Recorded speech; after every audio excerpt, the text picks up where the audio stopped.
Hey guys, it is Ryan. I'm not sure if you know this about me, but I'm a bit of a fun fanatic when I can. I like to work, but I like fun too. It's a thing. And now the truth is out there. I can tell you about my favorite place to have fun. Chumba Casino. They have hundreds of social casino style games to choose from with new games released each week. You can play for free anytime, anywhere. And each day brings a new chance to collect daily bonuses. So join me in the fun. Sign up now at ChumbaCasino.com. No purchase necessary. VGW Group. Void where prohibited by law. See terms and conditions. 18+. With the Lucky Land Slots, you can get lucky just about anywhere. This is your captain speaking. We've got clear runway and the weather's fine, but we're just going to circle up here a while and get lucky. No, nothing like that. It's just these cash prizes add up quick. So I suggest you sit back, keep your tray table upright, and start getting lucky. Play for free at LuckyLandSlots.com. Are you feeling lucky? No purchase necessary. Void where prohibited by law. 18+ terms and conditions apply. See website for details.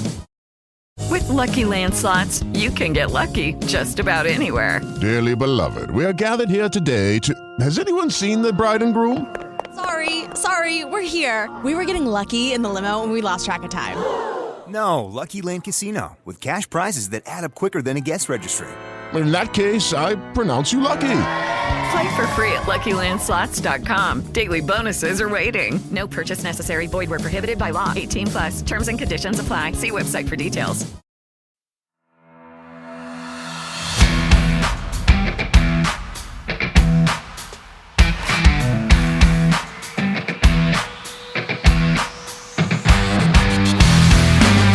Welcome to the Wrap Podcast, the place to catch up on all the regional and national rugby in Wales. You can find us on all the usual social media platforms and message us through there if you want, or you can email us on welshregionalrugbypod@gmail.com. So all the boring stuff out the way, let's talk rugby.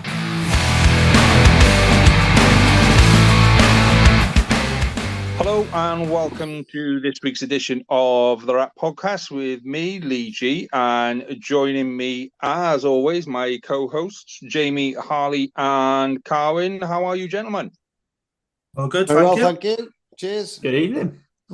So, those of you watching this on YouTube will notice that things are a little bit different this evening because we've had to kind of rejig how we record everything and do a couple of things differently. But don't worry, because it's all the same, and I'm sure everything will turn out just tickety-boo and fine and lovely.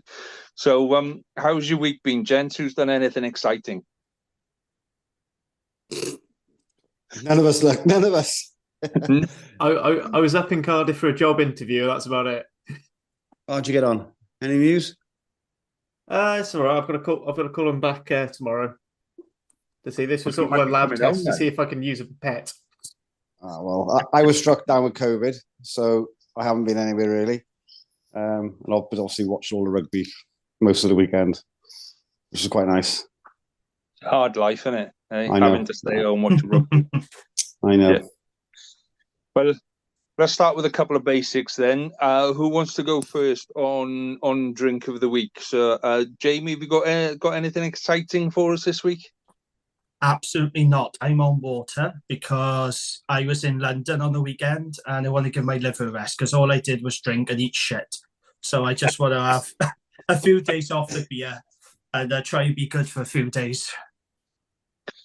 So Jamie's on the water. This is going to go well. This isn't it? No, I can only go one better than Jamie. I'm on the 0% Heineken.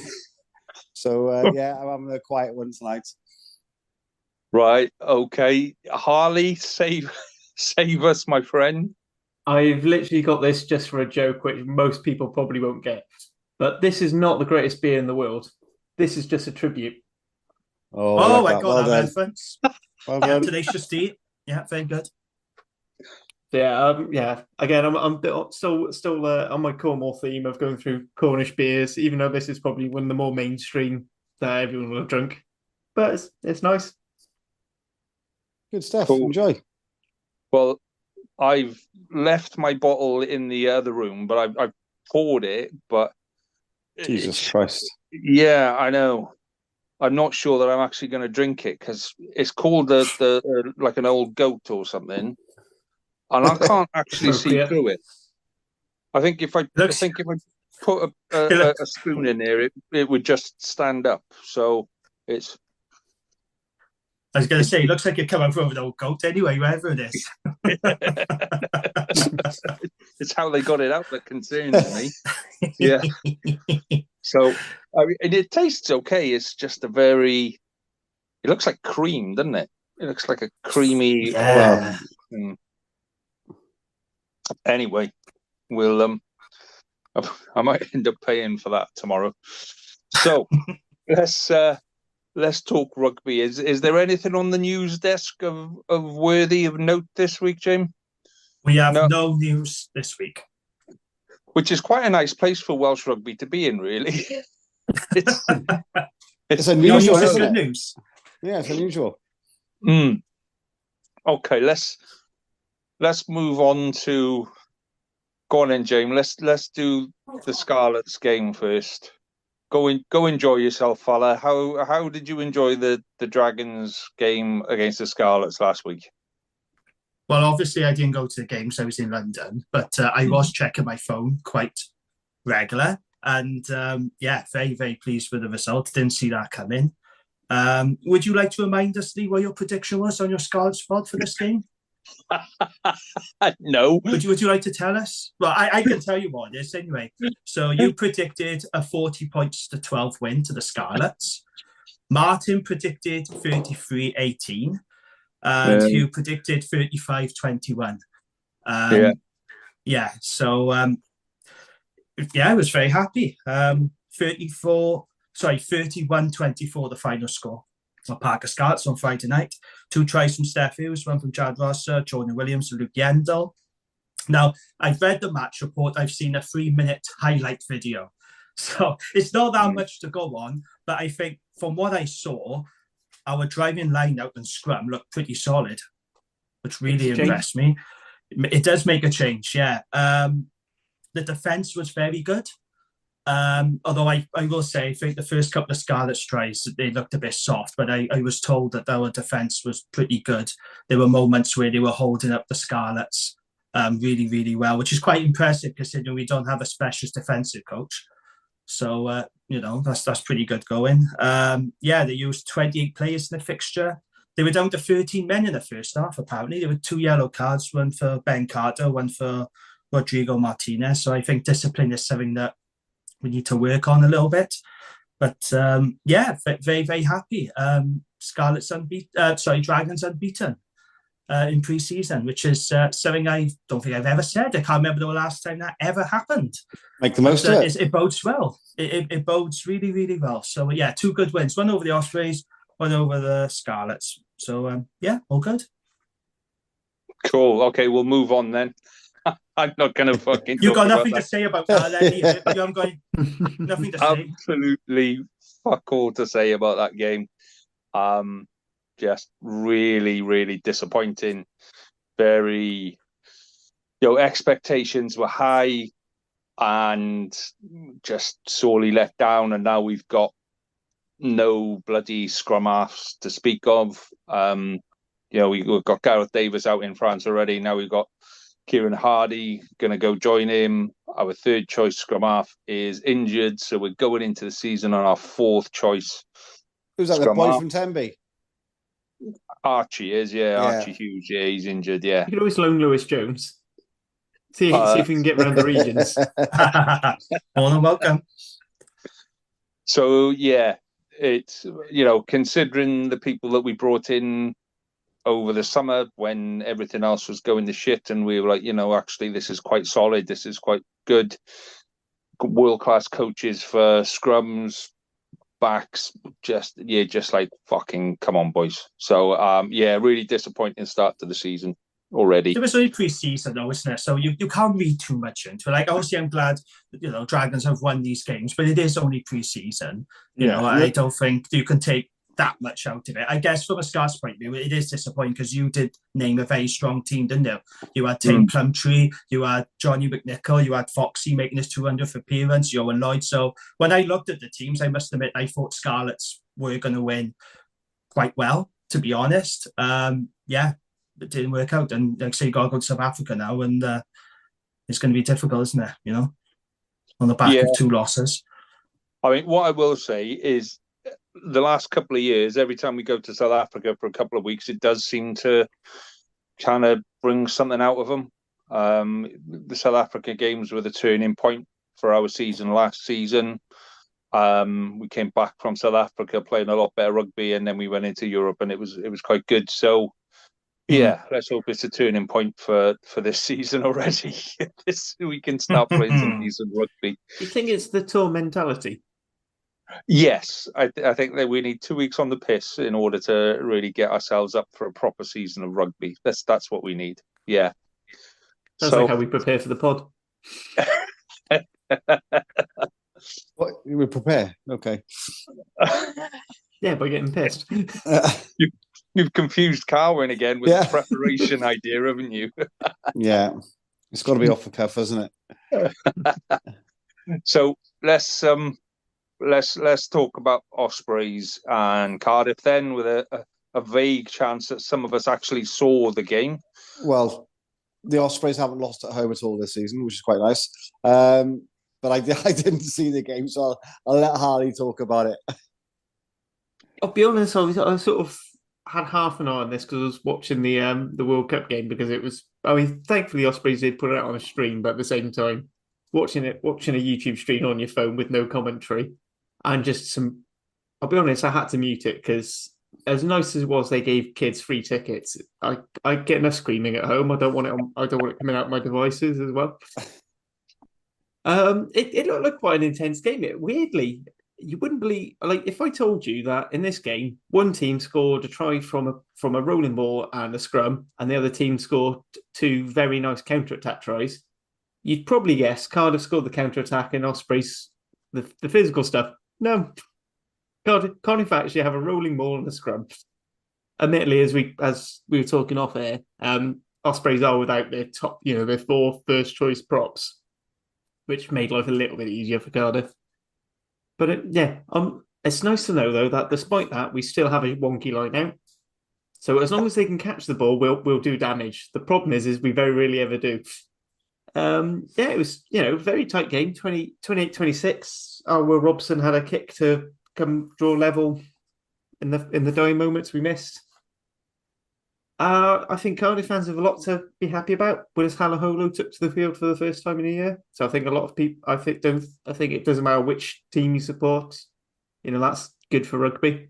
Seeing him back, it was just a bit of silly fun. It was an absolutely hilarious try scored by Morgan Morse, where Cardiff were defending their line. They ripped the ball clean into open space, and Morse just sort of picks the ball up and just dots it down. It was very bizarre. It was the sort of try you see Cardiff score all the time. I like the way that when both sides look very good.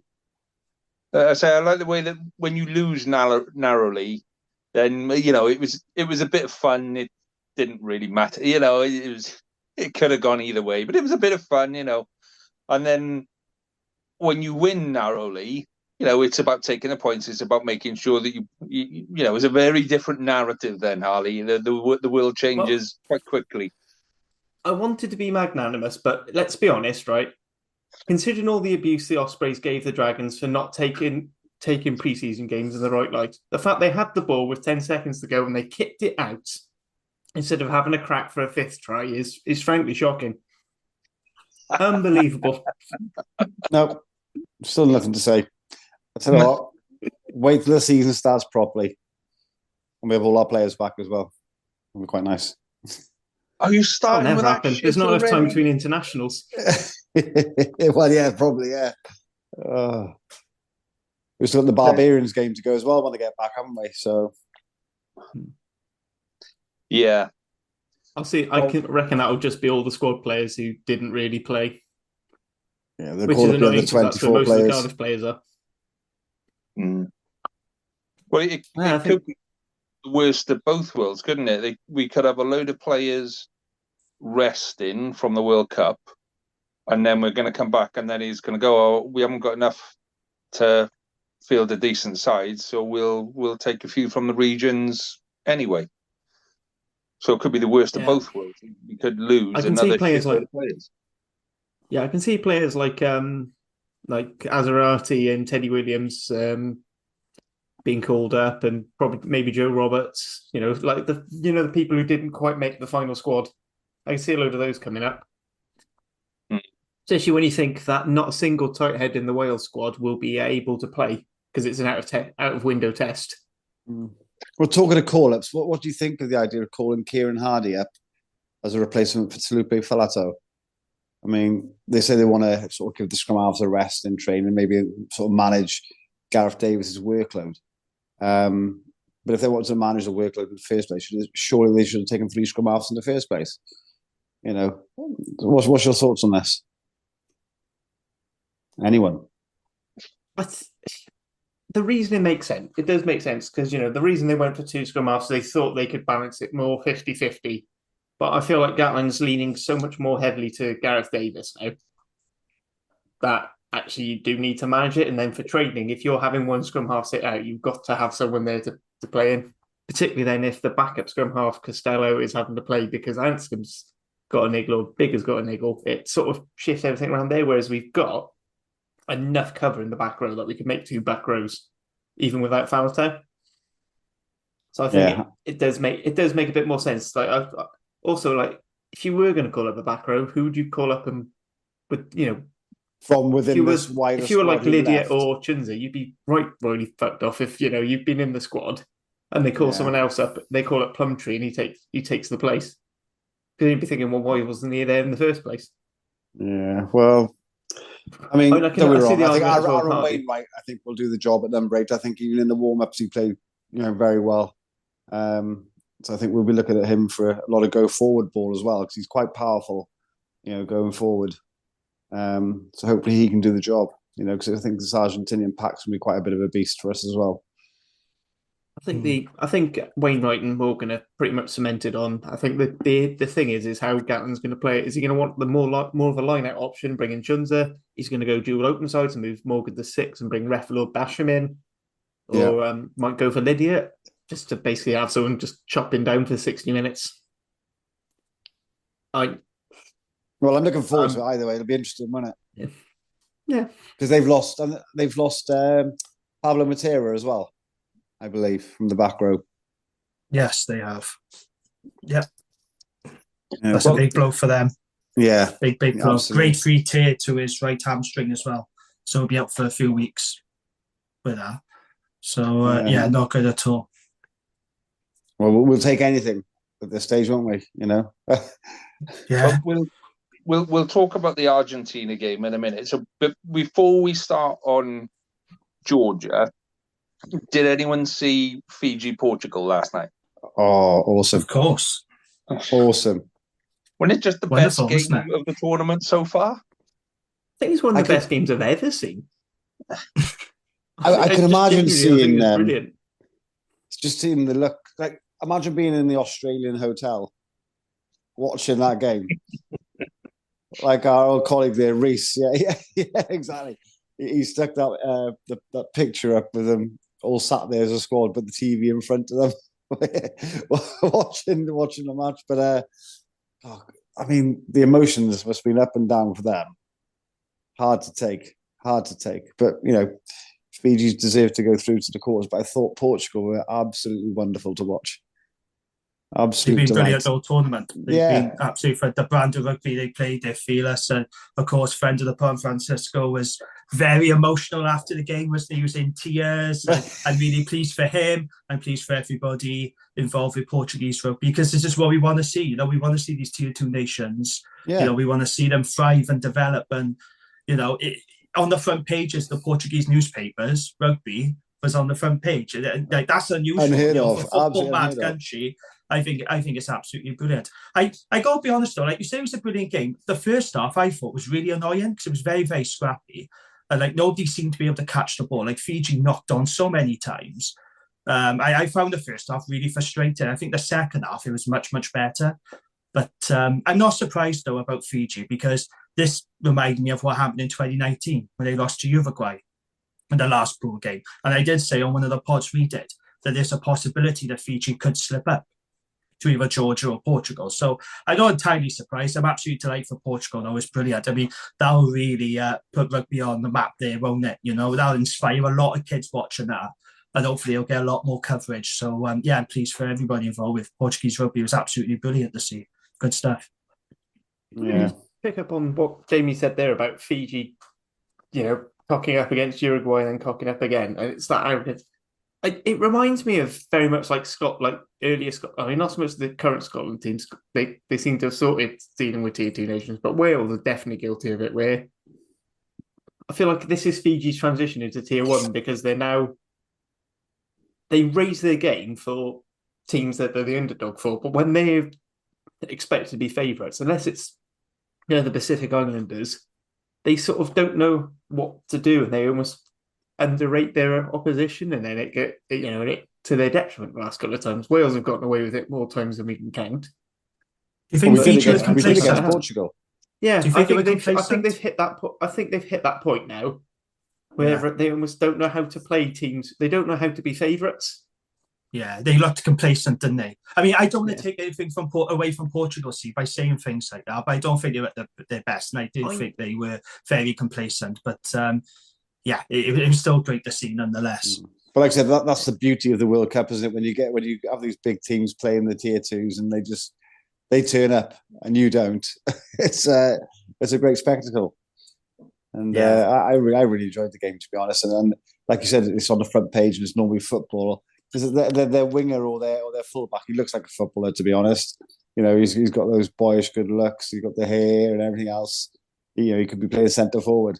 But with Ronaldo, there are some proper gorgeous people on that Portuguese team. To be fair, not least the man with the best kick I've seen all tournament, which for me even beats Jack Morgan's 50-22 of Mike Taja. But that was the best clear. I think during that passage was the best kick Portugal did all game up to that point. Yeah, I tell you what though, how good has Nicholas Martins been though? He is superb. I mean, he really needs to be snapped up now by a big club, either in the English Premier or top 14. He has been brilliant. And I just thought it was really fitting that he was named to play with a match as well. On that historic win, it just seemed to fit. It was written in the stars almost. I thought it was brilliant. I think he's been absolutely they're this tournament, and they're just a joy to watch. It's a shame, isn't it, that we won't get to see him again now for a little while. I guess we'll see him in the Rugby Europe Championship. Is it they playing? And I have to pay more attention to him. Now I definitely will. I definitely will pay more attention to him because I thought they were brilliant to watch. Loved them. You're going to have to pay attention to them now, otherwise Francisco will be back on. And you'll be going absolutely mental. You'll be round your house with a telly. Right, come on, let's watch. But I think the test now is who actually allows Portugal to play in the autumn internationals or something like that. Do you know what I mean? Who invites Portugal to come and play a game of the big sides? Or do we just say, right, Portugal goes back and just plays France and Belgium and Germany? Do you know what I mean? They need to step up as much as Fiji do, and Samoa must be looking at what Fiji have done, and Tonga must be looking at what Fiji have done and go, right, okay, well, that's the way forward now. Do you know what I mean? So the next World Cup, we should have at least another 3 or 4 Tier 1 quality sides. That's the way it's got to go now, and it may well mean that sides like New Zealand, and we've seen it with Australia and France now, and Ireland, those sides at the top actually, they don't get everything their own way, and a little bit of the funding gets moved away from them and towards some of the developing sides. So actually the next World Cup, it's not a shock when Portugal come through and when Fiji come through, and we've seen Japan beat South Africa in the past, but we need to see more of that, and we need to see World Rugby kind of throw a bit of cash behind it and say this is the way forward now, boys. So that's what I want to see off the back of that game anyway.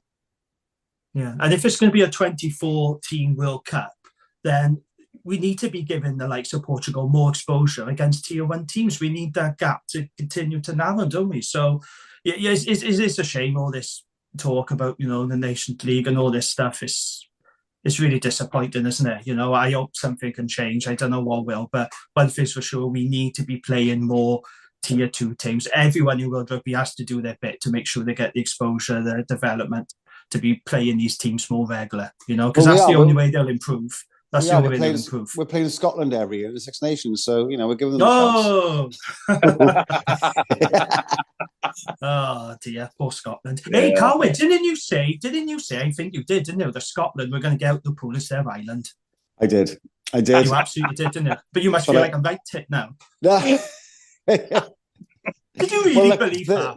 Honestly, did you really believe that? They had the blueprint. I was like, you know what I'm like, Jim? I was being very optimistic. I was being very optimistic as I normally am. Deluded, I just say. We just heard Cohen's confession. He's transferred to Cardiff as well. Talking about his blueprints. So, come on, lads. What did we actually think of the Wales-Georgia game then? How do we think that went for Wales? Where do we think it went right? So, Jamie, where did it go well for Wales? Look, I think Warren Gatland summed it up best at the end of the game, didn't he? He said, job done. I think Wales are very clinical when they need to be. That's the good thing about Wales, I think when the opportunities are there, we are clinical. What was the score? I was just trying to find what the fourth time. So it was 43-19, wasn't it? The problem is, it didn't feel like that, did it? It did not.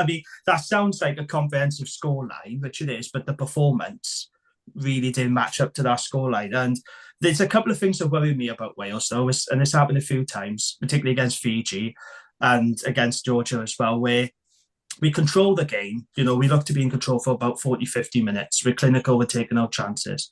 Then we seem to have a lull then in the second half, and that's when teams come back into it. Now, I'm really concerned that if we do that, say, for example, we beat Argentina, or we're playing either, Ireland or New Zealand, if you give them that opportunity, you ain't coming back from that. So Wales have really got to be switched on for the full 80. And I feel at times during this tournament, we haven't been switched on for the full 80. We seem to switch off in the second half. But, like I said, it was job done. I thought Tommy Reffel was very good. I thought we were good at the breakdown. He won us a few turnovers. I thought Sam Costello was okay. To be fair, that kid was chucked into the deep end. Really felt for Gareth Anscombe, by the way. That was awful. You could see from his face. They haven't confirmed that he's definitely out, but he looked like... He had the man of a look. He knew his World Cup was over. That's what it looked like to me anyway. He looked devastated. Yeah, Hugh Bennett said today that all three of them are in contention for selection. Well, that's good news. Because it didn't look like that. When he come off, it looked like he was absolutely devastated. And, he had the look of a man who knew his World Cup was over. But if he is in contention, that's great.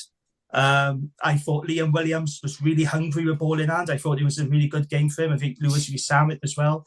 It's good to see him get amongst the tries. Took his hat-trick really well. Like I said, I think we are clinical when we need to be, but I do think we need to sharpen up for the full 80 because there are times where we're switching off, and it is going to concern me if we play the bigger teams and the better teams that it's really going to come back to bite us. So we can't keep relying on Louis Samit to conjure up some magic, it's about keeping the foot on the throat, isn't it?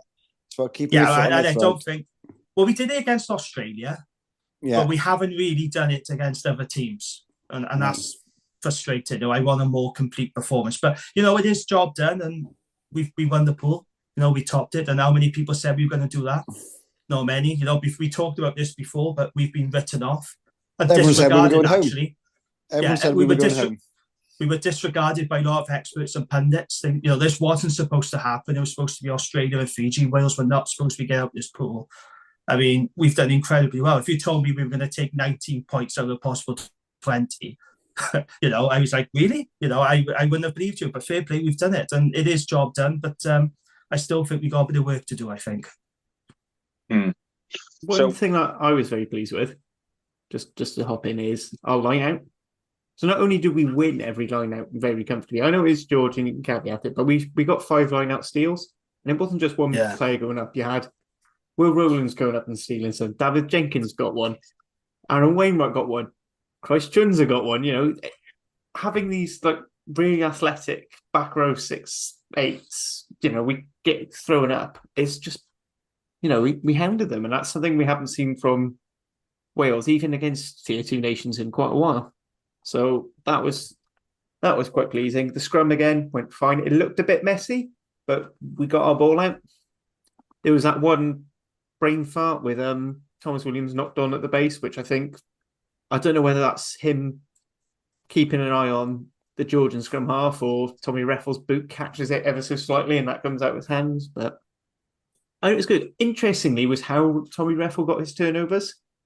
So they weren't mostly all typical one-player tackles and then goes over. A lot of it was more from kick chase and getting the advantage and getting the penalties deep in their half, which is when we go on to the Argentina game, something I think we're going to end up using as a tactic again. Because I don't feel like we look because we don't really make that many dominant shots in defence. We're not going to be that easy. It's not going to be that easy to get over the ball. But at no point did I think we were going to lose. Which, considered to the, I remember for the Georgia game, I was walking through Dartmoor and I had text alerts coming through. And I was just like, and after about 20 minutes in, I went, we've lost this. And I don't know why, I just had that feeling. And yeah. But it might have been a bit scrappy, but that's what everyone always says when Wales win. We put 40 points on them. All right. Admittedly, there were 2 tries right towards the end that sort of padded it out. But at the end of the day, the bonus point came a lot easier than it did against Portugal. I agree with you, though. At no point did I feel like Wales were going to lose. Because even when David Yashvili scored and that they clawed it back to 24-19, I still didn't think Georgia were going to win it. I felt confident in our ability to close the game out, and that's what we did. So, I do agree with it. I think big loss is Faletau. Yeah, we can definitely we can compensate for it, but that was basically that was the big bad thing that came out of the game. It overshadowed it, and I think that and Anscombe, the injuries, they massively overshadowed us winning the pool. As we mentioned, Alan Wainwright will do a good job at it. Of course he will, but he's not Tulupe Faletau. And I am gutted, and I think it does harm their chances of really progressing further now in this competition. It's such a huge blow, and if we don't have Dan Bigger available, then that's even going to reduce our chances even more, isn't it? But it's a devastating blow. I really do feel for Tulupe Faletau. It did put a massive dampener on what was a pretty good achievement, winning that pool, and pretty shit really, wasn't it? Well, look, it's onwards and upwards now, isn't it? So, got to put that to bed. We've dealt with the injuries. We move on. We support the team, and like I say, those other players they'll do just as good a job, I think.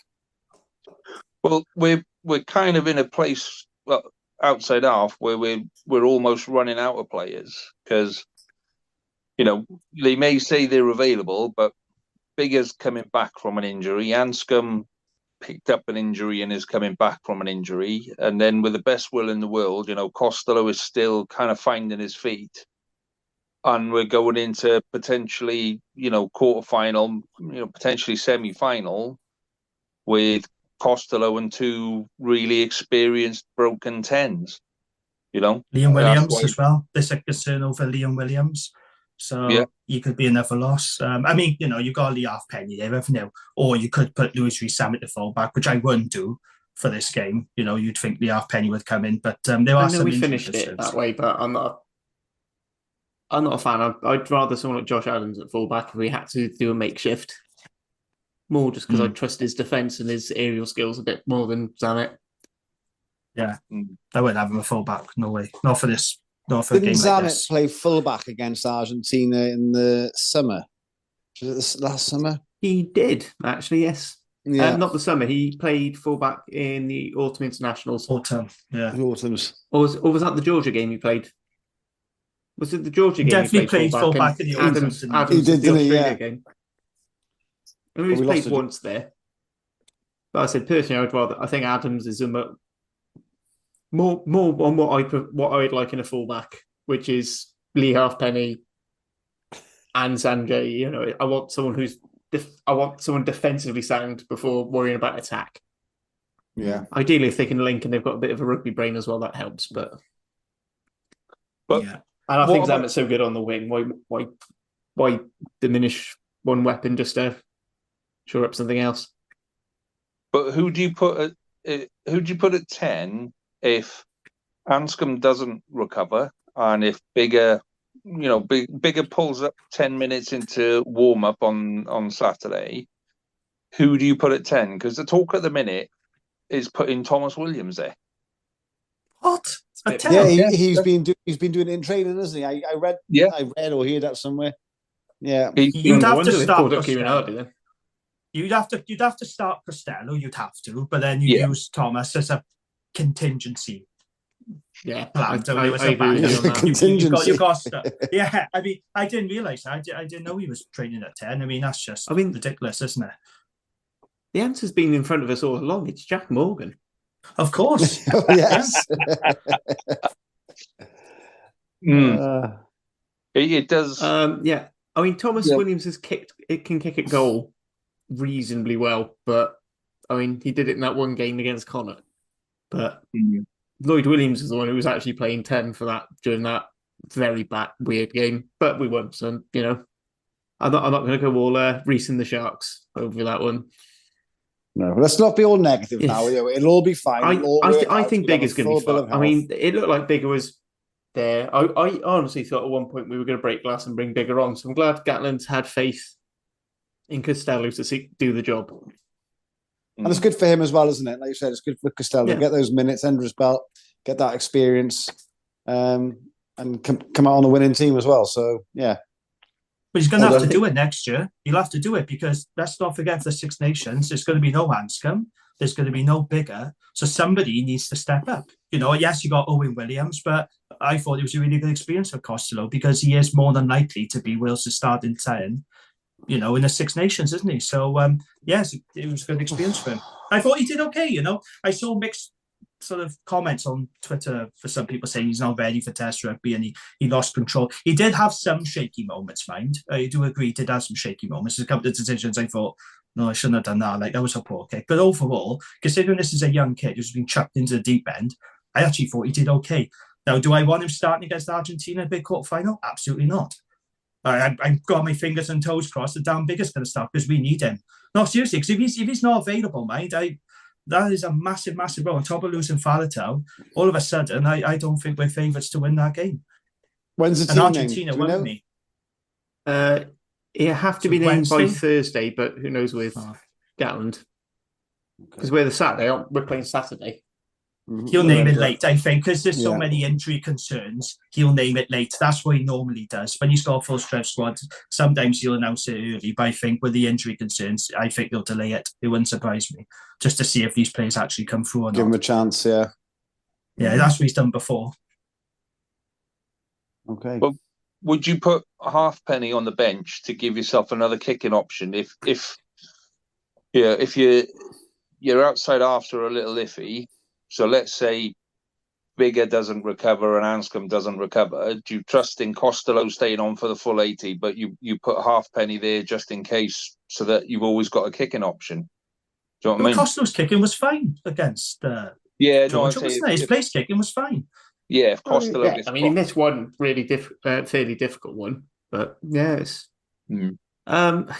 That's the point. And would you put Halfpenny there as an extra, just having the general? Would you start as an extra 9, 10, kicking? 15. I don't know. I think personally, I think if he's going to have anyone on the bench, it's probably going to be whichever one of Zamet, Dyer, and Adams doesn't start. I think it'll stick with that player. See, I thought Dyer played well. He was into everything. He just, apart from getting his name on the score sheet, he was flying up. Yeah. I thought he played really well. Yeah, I've said about Dyer on social media. He's working incredibly hard. He's busting his bollocks off. He's brilliant in the air. You see his work rate. Like, every time there's a kick, he is running up there. He is fast as lightning. Yeah. He's working so hard for little reward. And I've personally found it really frustrating that he hasn't been on the score sheet yet. It's I don't think he'll start.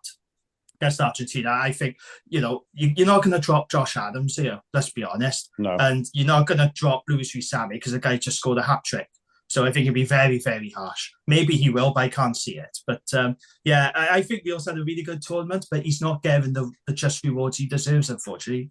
And it's a shame, because I said I'd love to see him get a couple of tries or two because it'll boost his confidence as well. Yeah, absolutely. I say you could see. I'd drop Zamet. Well, I wouldn't drop him. I'd bring him off. I'd put him onto the bench to come on and cause chaos in the last 20, 30 minutes and have Adams and Dyer chasing kick. Particularly, as I said, if it's looking like the best and most informed back row we're going to have is Jack Morgan and Tommy Reffel. If we're going to lose a little bit of size in the back row to bring down these Argentinian ball carriers, our best bet is to kick and have Zamet and, or whether it's Zamet, Dyer or Adams, chasing like hell with Morgan and Reffel on, almost having them paired up on wings. And, say left wing it's Dyer and Reffel, and right wing it's Morgan and Adams.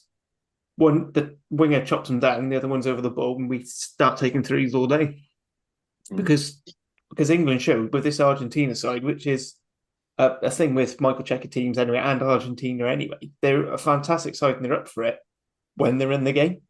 If you start going 3-6-9 ahead of them, their heads start to drop. And, you see it in every time whenever they've tried to back up a big game and another team's just gone and slowly worked up a score, their heads go, whether it's through discipline or them just not playing that well. So I think that could be it. I think the tactics is going to bear in mind that, both for the wingers, the back row. I think pretty much everywhere else in the team, we're fairly settled. He's not going to change the centres. 10 is going to be Bigger if fit, Costello if not. I think if Bigger's only about 80%, he's going to be playing. And then you'll have Costello on the bench because I think Gatlin would rather have Bigger on for 30 minutes. And then if he's injured, you've got a fit player coming on. Then to have a fit player coming on and then someone you're not sure on potentially having to do 78 minutes. Would you bring him on the last 20 minutes of the game just to close the game out? Do you have Bigger at the end rather than starting if he's not fully fit, I think that would have been the plan if Anscombe had gotten through Georgia. And if Anscombe was ready to start, I think he, the way that works is if you can actually get ahead and you stay ahead. Whereas I think I'm not so sure Costello's just right about, trying to eke these games out so far. I'm quite happy to be proven wrong, but I think he needs probably another 10, 15 caps worth of experience to get to, to just have that instinctive feel for the game. Yeah, he's still an incredibly raw talent. Let's not forget. Oh yes, yes, yeah, absolutely. So let's talk about the tactics then that are going to beat Argentina, and then we'll talk about the personnel that can beat Argentina. So, Carwyn, how do we break down Argentina? What's the way to break down Argentina this weekend? Well, I think it's similar, like how England played against them. You've got to get stuck in at the start. Like I said, earlier, they're missing their big man Pablo Matera, unless he makes a miraculous recovery.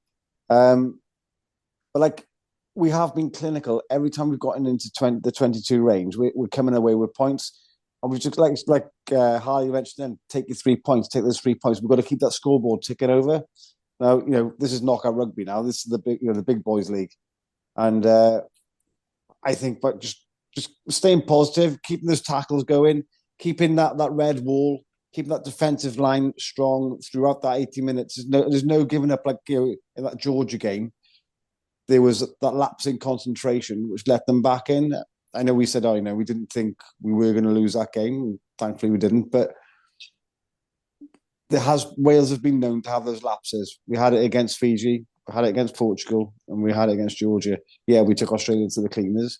But keep that defence strong, into the forwards, just truck it up, take the 3 points, and when it's on in the 22, take it. Like I said, we've got the confidence here, and we've got the players to do it. To pop a few tries on the board. So what you're saying is the way to win the game is to score more tries, score more points than them, and not let them. Yeah, that's right, exactly. It's a fairly effective one, isn't it? I like to think that normally works.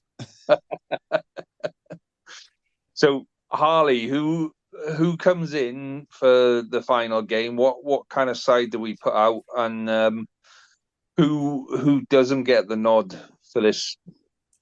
I say final game, potentially the final game if we don't get it right. I was about to say you're optimistic. I've still got this. I think David Jenkins has done nothing wrong, but I imagine Beard's going to come back in because he was sort of rested.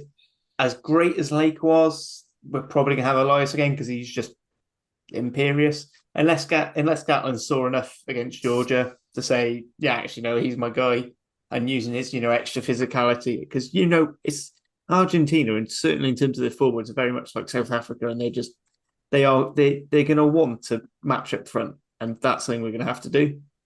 I think the back row is going to be the biggest struggle. A lot of people calling for Reffel and Morgan. I'm not a big fan of it personally. I think Wales has struggled because I don't think we've got the balance in the pack elsewhere. I'd rather have the extra line-out option and go, having I'm probably going for Chunza. I know he's not the most popular person on this pod. I think a lot of people weren't too impressed with him, but I thought he was very good when he came on Saturday, and I thought he was brilliant against Portugal.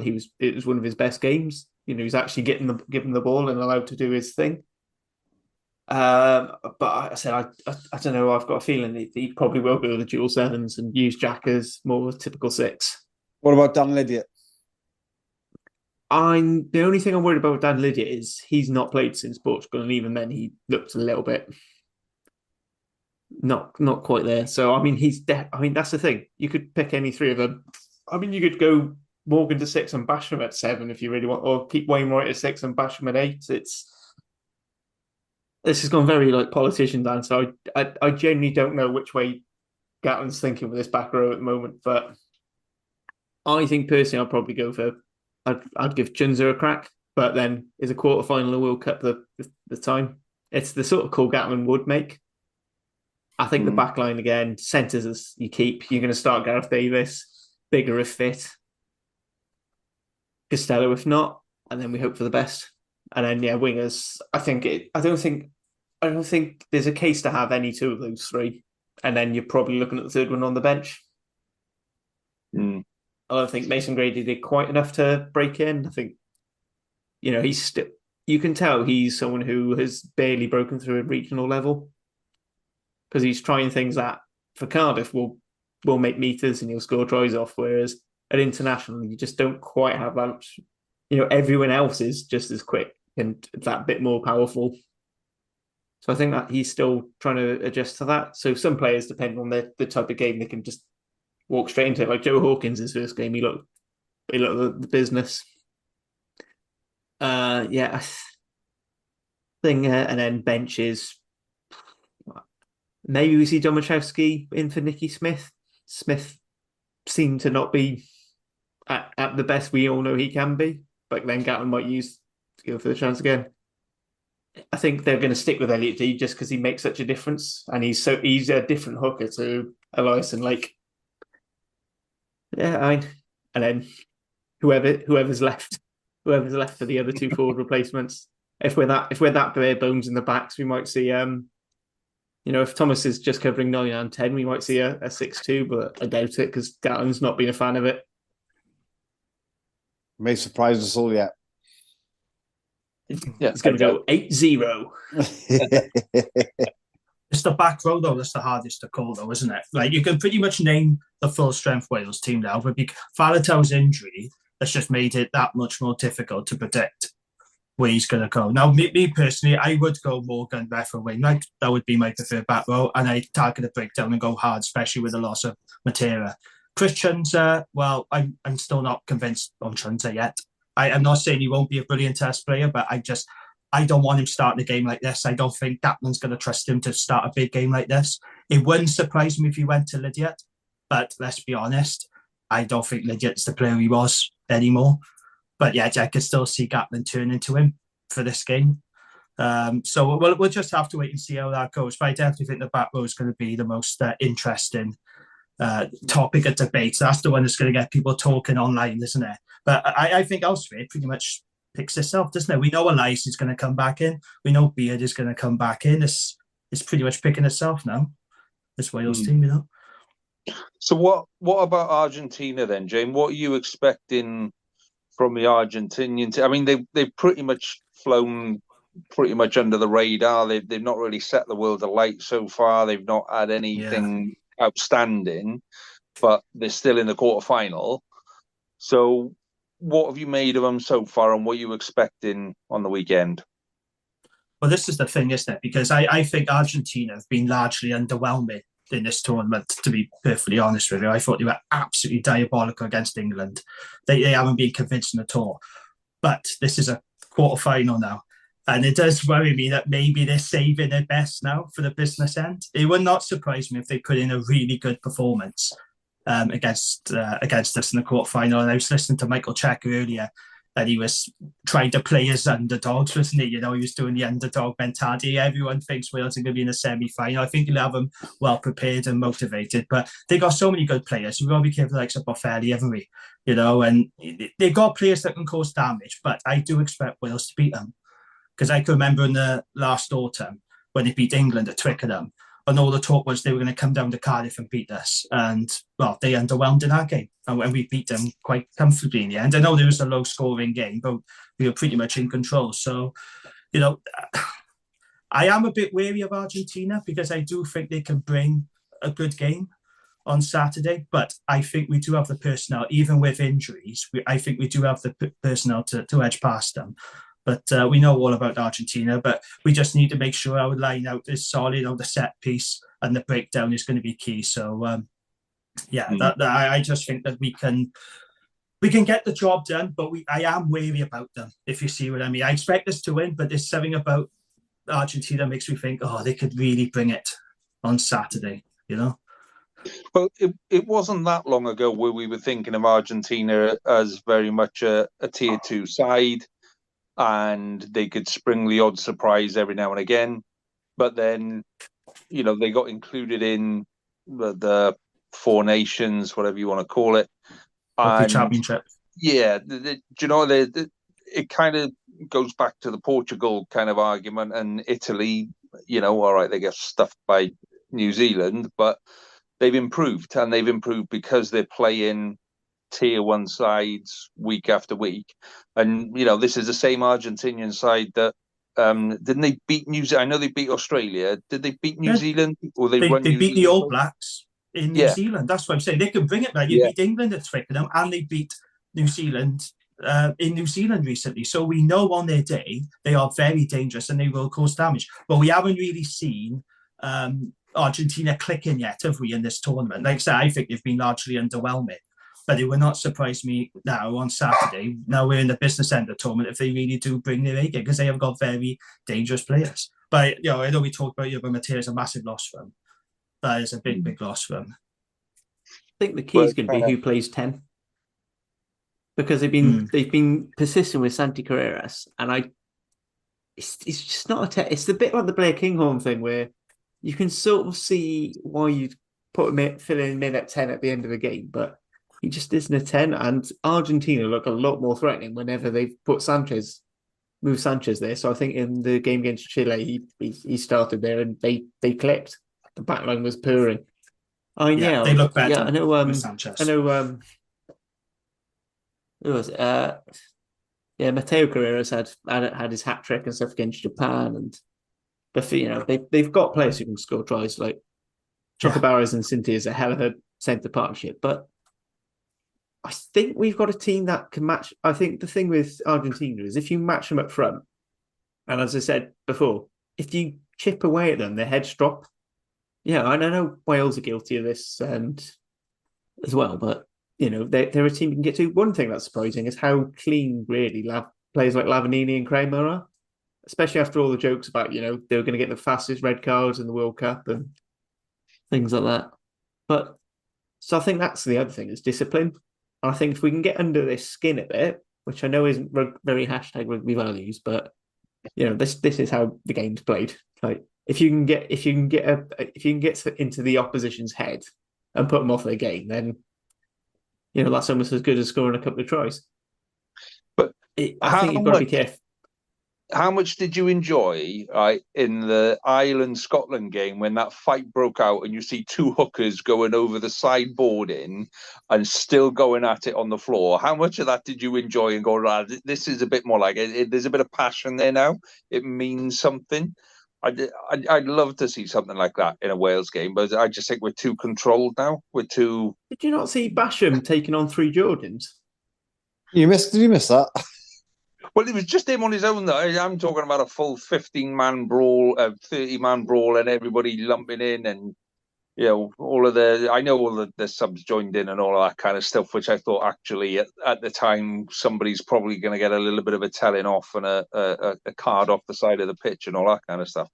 But yeah, I just think, I don't know, I think we've lost that kind of passion. I think Basham is the one guy that absolutely brings it every time, and we've said that a couple of times. When he's on the pitch, it's 100 mile an hour from the off, and he gives absolutely everything every time.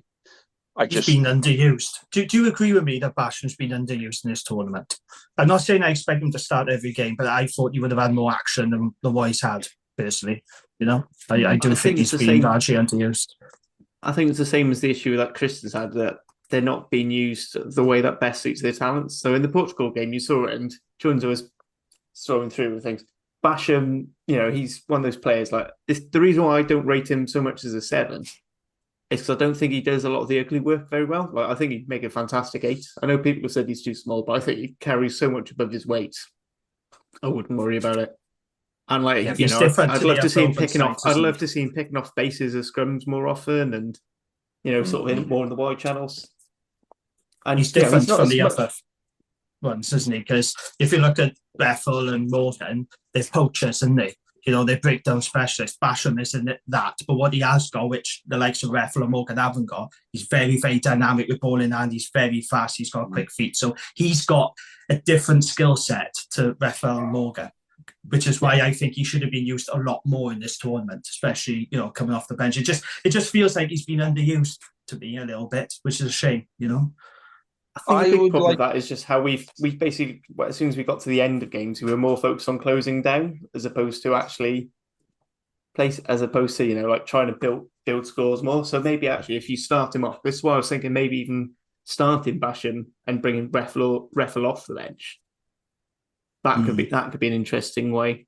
And saying putting him in more like the 6, because Basham as well quite dynamic, and he can actually go up in the line-out. So I think he has in the few minutes he has been able to get up. Up in the line-out, because that's the thing. I think he's very similar to Aaron Wainwright, isn't he? I say he is very dynamic, and he's good at the back of the line as well. And I think that's quite interesting actually when he's saying about having Revel come on as a sub for Basham.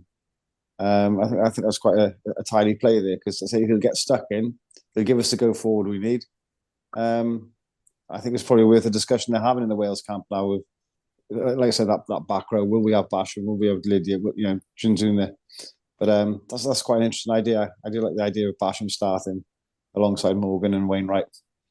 We got options, haven't we? This is why Gatland hasn't called anyone up, to replace that. I know, he's replaced Abadi. He hasn't called up another back rower. We have got really good options.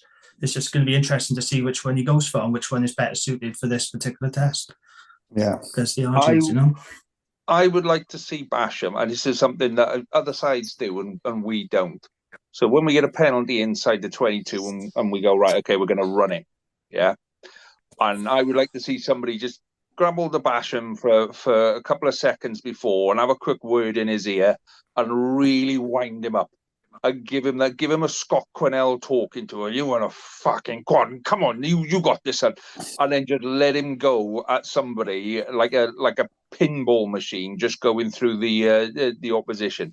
I'd love to see it just for the hell of it. You could play that on YouTube over and over and over, because I think he'd be amazing. Just go run at them. Just go and run at them and try and do as much damage in the next 10 seconds as you possibly can.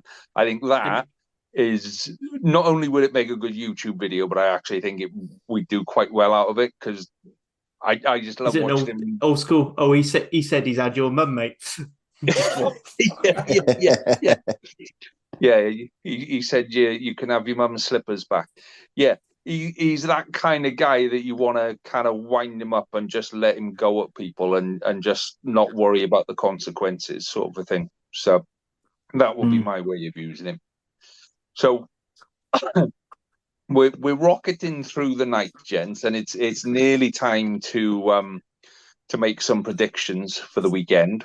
But before we do, okay, I'm just going to remind everybody listening and say thank you, really, to everyone listening for supporting our feeder podcasts, our brother and sister podcasts. So for those of you that don't know, we now have a podcast for each of the regions, and we have a Welsh language podcast. So we have the Dragon's Lair with Jamie.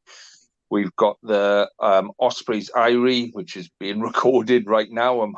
Hopefully it's still recording while I'm not sat there watching it. We've got the Scarlet's Fever that I do, and then we've got the Cardiff Central podcast as well, and then we've got a podcast in Welsh. So all of those will be kind of pumped out through the week, and we're still looking for a women's one because the women's XV, is it WXV Women's XV? WXV, yeah. WXV tournament is literally just round the corner as well. So we'd love to get that up and running. So if any women are keen to come and join the podcast family, then please do. So just finally to answer all the other questions that are on social media for this week around our pods. So yes, they're all on Spotify now. I'm working on getting them on Apple. Bear with me. It's not as easy as it sounds. And Google. And for those of you that follow the Ospreys Irie podcast, and you will have seen the comments on there, ignore him. He's a dickhead. Everybody knows who we're talking about, but I'm not going to give him the gratitude of saying anything because he doesn't listen to podcasts apparently. But he's okay to stand there and try slag people off for coming on the podcast and being honest and having an open conversation. So we all knew who I'm talking about. He's a dickhead. Ignore him. So yeah, time for a couple of predictions. So what you think the game's going to go like and your prediction. So let's go. We can do all the quarterfinals as well, or just this one. Let's just do Wales because for the life of me, I spilled my beer over all my notes for tonight's pod, so I'm literally I can't remember who's playing who or anything. So we're all up. It's fine. If you want to do your predictions, yeah, let's do all of them. I got the predictions in front of me as well. We don't have to go into detail on every single one. Before we go through, do you want me to go through the quarterfinals then? Just for me, because he can't remember things. I can't remember jack shit at the minute. Yeah, go on. You right, go first, Harley. So starting off on Saturday, 4:00 kickoff is Wales v Argentina. Woo! Then we've got Ireland, New Zealand at 8:00 straight after. And then on the Sunday, we have England, Fiji at 4 and France, South Africa at 8. So, discuss. Well, go on then. Right. Who do you think is going through and on what scores? Okay, so there's no reasoning behind why I think who's going to win. Okay. Is there ever? There never is. I'm just going to give you the scores outright and you can take it as you like. So, Wales to win 23-19. I think it'll be a close game. It's close. Yeah, I think it'll have us all on the edges of our seat, cursing and whatever, or jumping up and down either way. England. Oh, I'm going to go for Fiji. Okay. And I think 18-13 to Fiji. Ireland, New Zealand. As much as I love my Irish friends across the water, and I lived there for 5 years. I'm going for the All Blacks to win, and I think it's going to be 22-21. Right, so that's an Ireland win then. France, South Africa, with Dupont back in the team, which is looking more than likely. Home advantage and all that. I'm going to go with France, and I'm going to put them down to win 26-23. Okay. Harley? Your So I'm going to go. predictions? I'm not going to go as exact as scores, but I reckon Wales are going to go through reasonably comfortably. But even if it doesn't say it on the scoreboard, we're going to win by about 4 or 5 points. I picked Ireland to win the whole thing, and I'm not, and nothing's changed my mind yet. Even with the injuries to Lowen Hansen, so I think they'll win by about 6. I hate myself for it, and I really want to be wrong, but I think England are going to win by about 12 because I think they're just going to do the same thing they did to Argentina and just keep kicking the ball. And then for me, the hardest one to call is France-South Africa, purely because Pollard's come back. I don't know if they're going to throw him in, if they're going to throw Lucanio Am in. And France, they've fallen under pressure from the home crowd before. So, but I can't see past that. I mean, I can't see past an Ireland-France final. So I'm going to go France by 3. And I think we've lost. We might have lost Lee. I don't know. Or he's just decided to hide his mug. So I guess Jamie. Right, so in order, I'm going to go for Wales win. Like I said, I am wary of Argentina, but I do think that we're a better team, and I do think we will have the edge on them. So I'm going to say Wales by 5. Let's go for Wales by 5.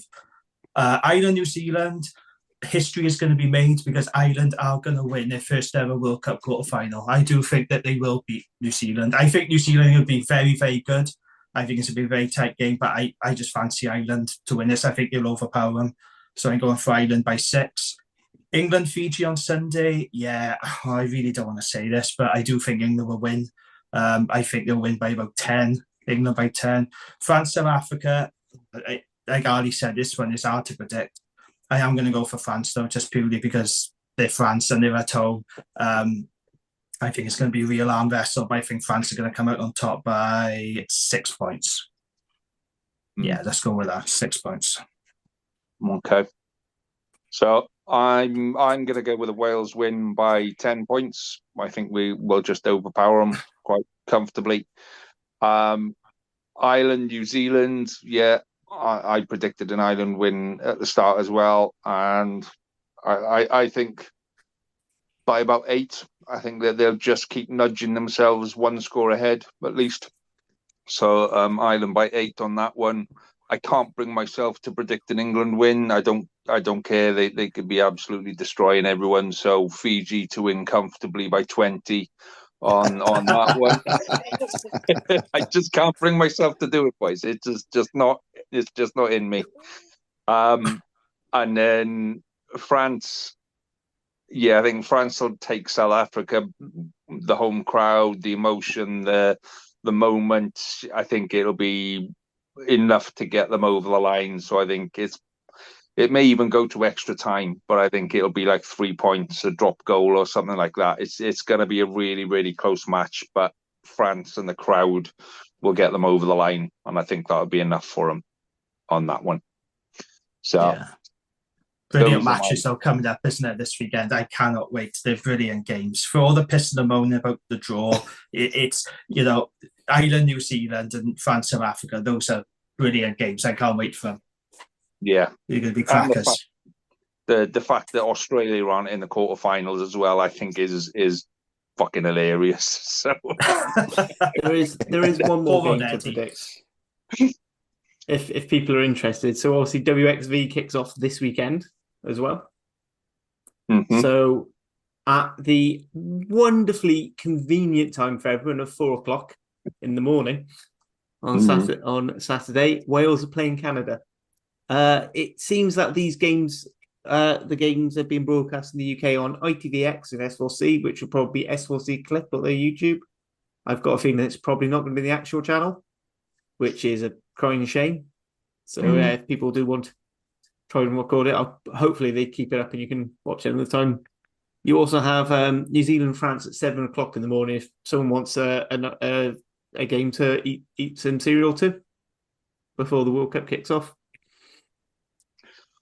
I can imagine the conversations that I'm going to have with the wife about going, I'm going to get up early on Sunday morning because I want to watch the rugby in the morning, as well as 2 games in the afternoon and in the evening as well.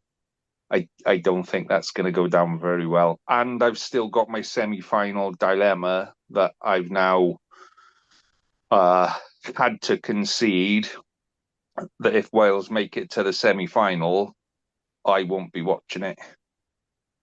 So what is so important, right? that you will not be watching that game. I've had this for the last couple of weeks, and every time I mention it, I have to go back around the houses.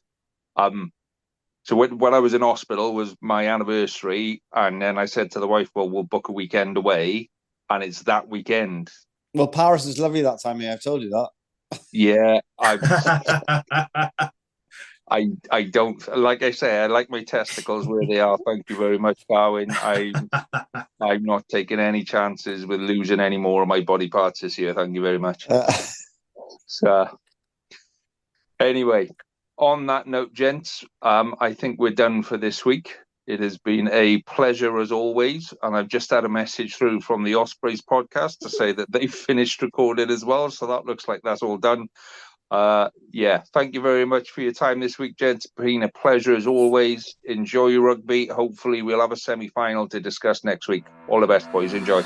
Nice one. Cheers. Take care. Thank you.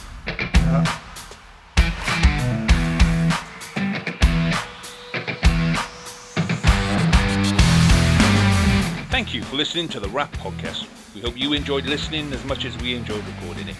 Please do rate us and tell your friends, as it really helps us to grow and get better. We'll be back next week with more of the same, and until then, enjoy your rugby.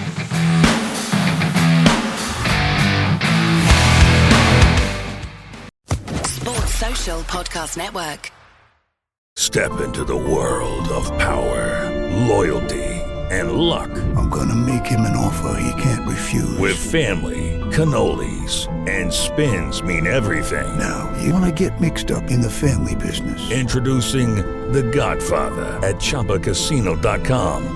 Test your luck in the shadowy world of The Godfather slot. Someday, I will call upon you to do a service for me. Play The Godfather, now at ChumbaCasino.com. Welcome to the family. VGW Group. No purchase necessary. Void where prohibited by law. See terms and conditions. 18+.